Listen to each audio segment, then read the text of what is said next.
अध्याय 11। संज्ञा। नाउन। निम्नलिखित अनुच्छेद को ध्यानपूर्वक पढ़ो। रमन गर्मियों की छुट्टियों में अपने माता पिता व भाई पुलकित और बहन विधि के साथ अपनी नानी के घर हरिद्वार गया। वहां उन्होंने खूब मौज मस्ती की। उन्होंने गंगा घाट की सुबह और शाम की आरती का मनोरम दृश्य देखा।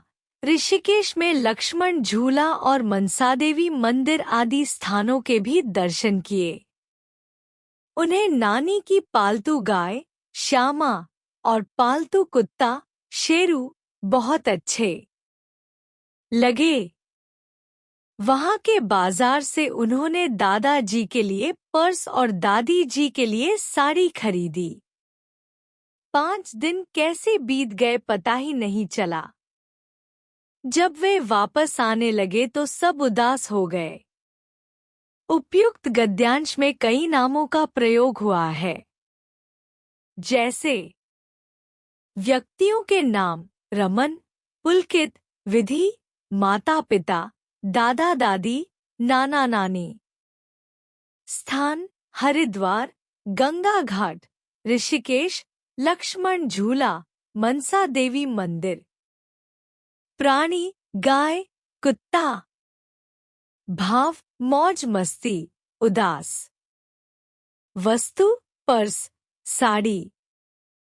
किसी व्यक्ति, वस्तु, स्थान, प्राणी अथवा भाव के नाम की ओर संकेत करने वाले शब्दों को संज्ञा कहा जाता है, जैसे व्यक्ति राधा, सुरेश, पंकज, मोहिनी आदि।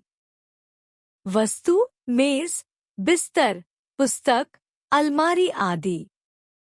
स्थान दिल्ली, आगरा, मेरठ, चेन्नई आदि।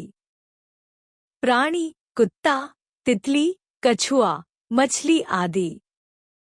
भाव उदासी, सुंदरता, सच्चाई, घृणा आदि। संज्ञा के भेद। संज्ञा के निम्नलिखित 5 भेद होते हैं। संज्ञा।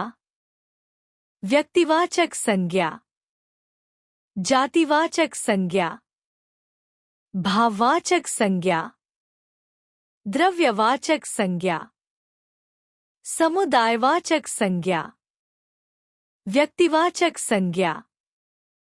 जो संज्ञा शब्द किसी विशेष व्यक्ति, वस्तु अथवा स्थान की ओर संकेत करते हैं, उन्हें ही व्यक्तिवाचक संज्ञा कहा जाता है, जैसे व्यक्ति गीता, सिया, सीमा आदि।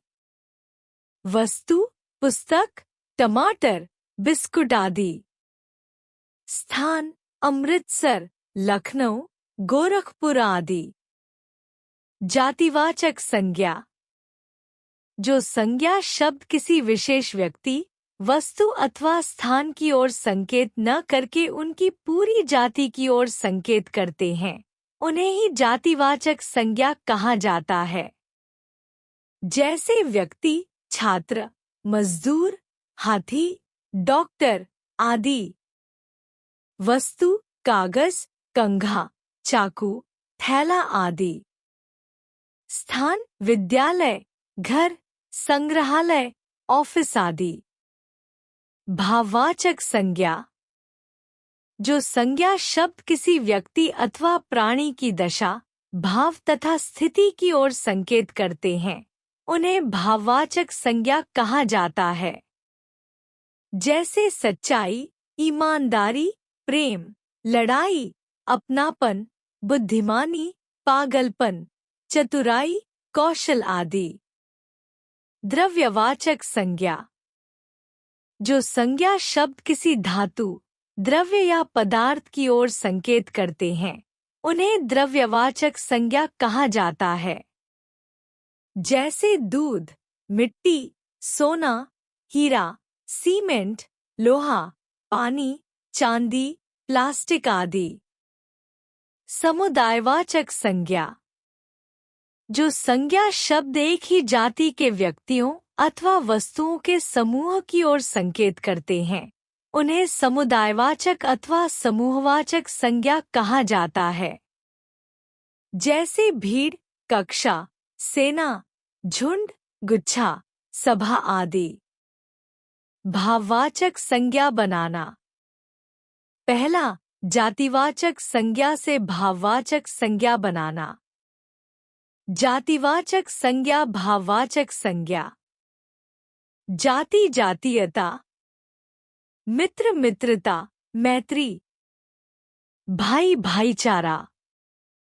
गुरु, गौरव, गुरुत्व। मिठाई, मिठास। कवि, कवित्व। युवा, यौवन। पुरुष, पौरुष, पुरुषत्व। वकील, वकालत। मानव, मानवता। दूसरा, सर्वनाम से भाववाचक संज्ञा बनाना। सर्वनाम, भाववाचक संज्ञा। अपना, अपनापन, अपनत्व। अहम, अहंकार। मम, ममत्व। स्वस्वत्व। सर्व, सर्वस्व। लड़का, लड़कपन। पराया, परायापन। निज, निजत्व। तीसरा, विशेषण से भाववाचक संज्ञा बनाना। विशेषण, भाववाचक। मधुर, मधुरता, माधुर्य। सुंदर, सुंदरता, सौंदर्य। निर्बल, निर्बलता। दुर्बल, दुर्बलता। हरा, हरियाली। सफेद, सफेदी। सफल, सफलता। खट्टा, खटास। मीठा, मिठास। चतुर, चतुराई। कुशल, कुशलता। तीक्ष्ण, तीक्ष्णता। निपुण, निपुणता।